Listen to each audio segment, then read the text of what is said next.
Okay guys, welcome to your practice.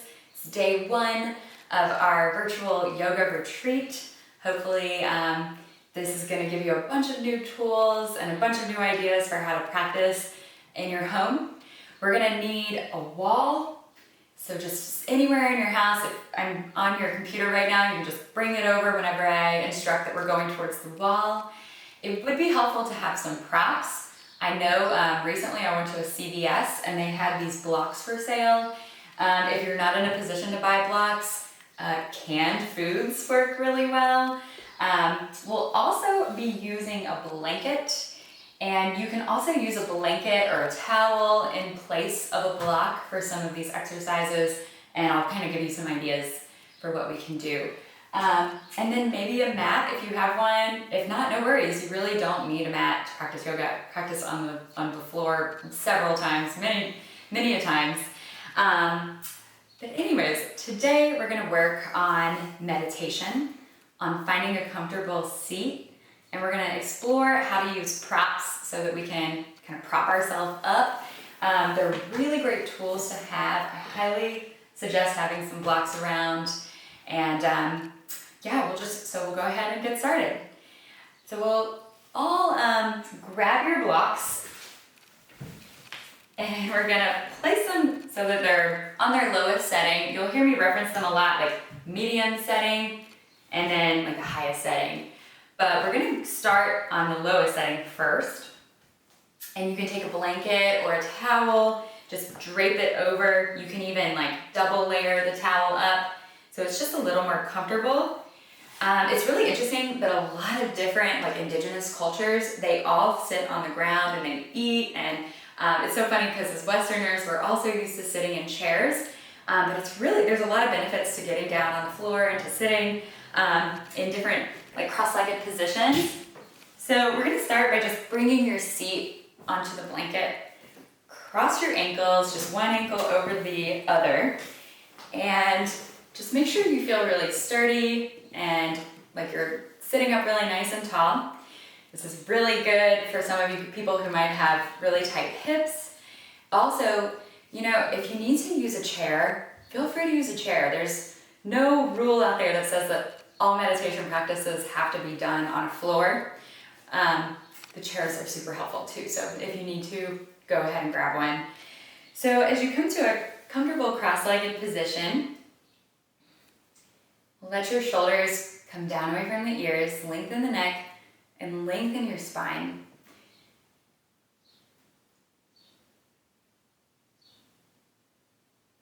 Let your eyes close or your gaze be soft.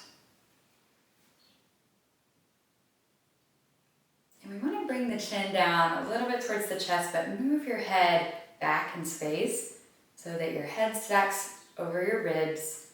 And your rib cage, you want to stack it over your hips and the bowl of your pelvis. And when you do this, you start to feel this really nice alignment in the spine. And we'll take a couple of cleansing breaths together, just breathing in through your nose and breathing out through your mouth. Inhale slowly to the belly, the side of the body, all the way up into the chest. And exhale through your nose from the top of the chest, down through the ribs, and out through the stomach. Inhale to the belly, the side of the ribs, up into your chest. Exhale through the nose, from the top of the torso all the way down to the base of your spine. Do a few more like this, just really focusing on slowing the breath down. There's no need to go through this quickly. There's also a lot of really great benefits for breathing with your belly, and a good way to see if you breathe with your stomach and with your diaphragm. So you can bring one hand to your low stomach and see as you breathe in through your nose if you can feel the belly kind of lift up and expand outward. And as you breathe out, focus on really using the core musculature to press the air out of your lungs.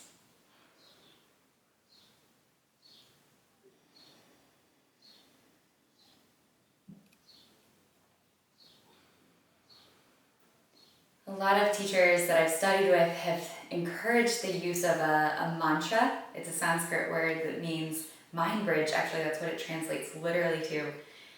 But we can use something, something short and sweet to kind of anchor us here into the present moment, like I am loving awareness. It's a very popular one from Ram Dass. So as you breathe in, you can say I am. And as you breathe out, you can say loving awareness.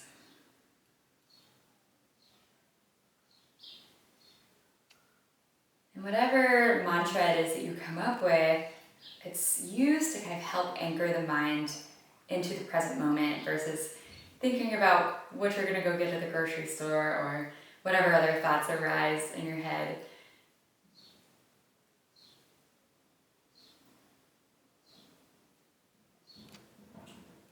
Another really good technique, so we have our breathing that we can focus on, we have the mantra that you can focus on, and there's also mindfulness practices that I find really helpful.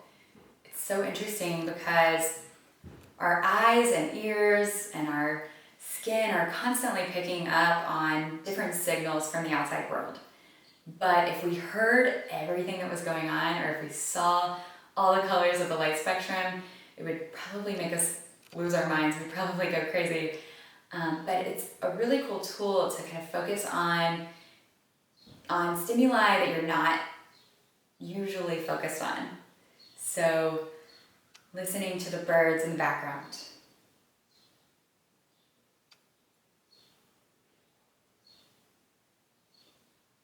And taking a breath and feeling that breath really travel through you.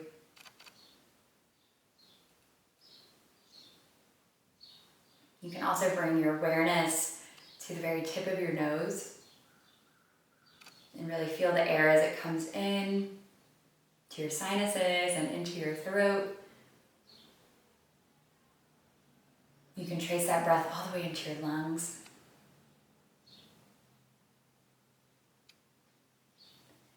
You can bring your awareness to your left big toe, something that we're probably not thinking about throughout our day. But hopefully you can see now how kind of mindfulness practices, these like associations, can also help to get you out of your head and into your body.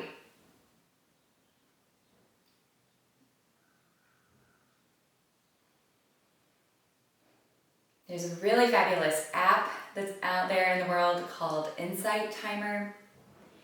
You can use these little tools that we've learned and bring them to, you can start your own meditation practice.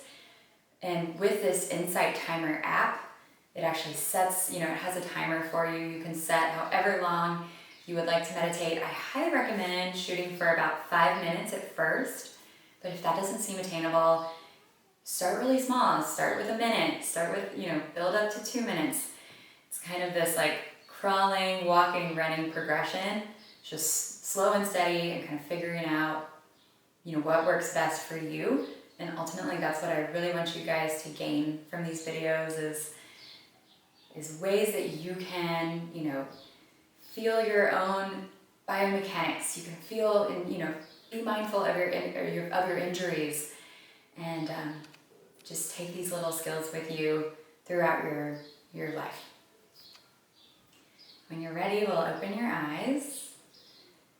And we'll bring the hands in prayer. And we'll just take a moment to bow your head into your heart and think about an intention. We don't know how long this is going to be going on, that is for sure. But we do know that it's going to be going on for at least, the next couple of weeks.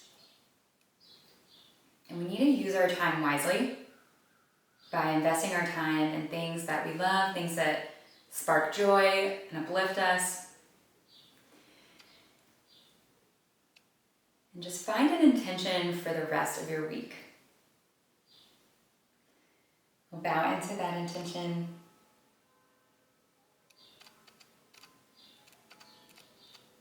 Inhale, lift your head. And exhale, release your arms. And you guys have a beautiful rest of your day. We'll start with day 2 coming at you real soon.